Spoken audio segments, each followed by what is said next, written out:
Jason Statham has starred in 2 hit action movies in the past couple of years, The Beekeeper and A Working Man, and simple statistics determine which one is more deserving of a sequel.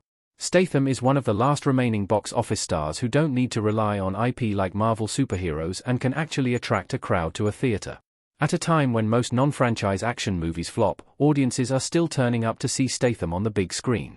Statham's latest action vehicle, A Working Man, has dethroned the Snow White remake at the box office. His new revenge thriller has toppled a giant mega-budget Disney property on the box office charts, proving that Statham is even more popular than the original Disney princess. After the success of A Working Man, it seems likely to get a sequel.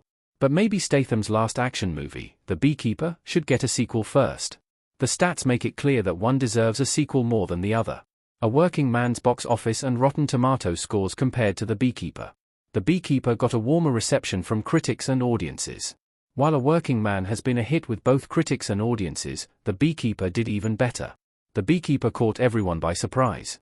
It's a ridiculous movie with a ridiculous premise, but it's also a ton of fun. It earned an impressive, fresh, critics score of 71% on Rotten Tomatoes, and an even more enthusiastic 92% from audiences.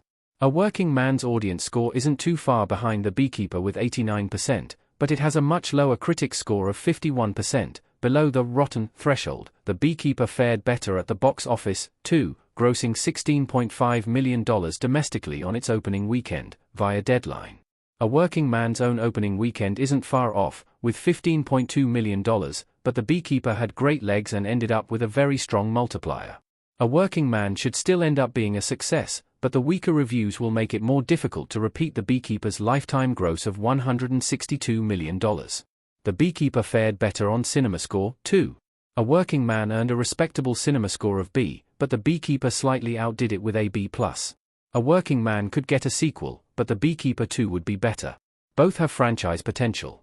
Both The Beekeeper and A Working Man have franchise potential.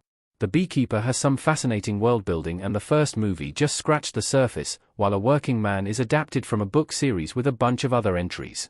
But in terms of box office performance and critical reception, and simply what sounds more exciting as a viewer, The Beekeeper 2 would be the better Jason Statham sequel. Thankfully, The Beekeeper 2 is already in development, with Timo Tärnhäntä attached as director.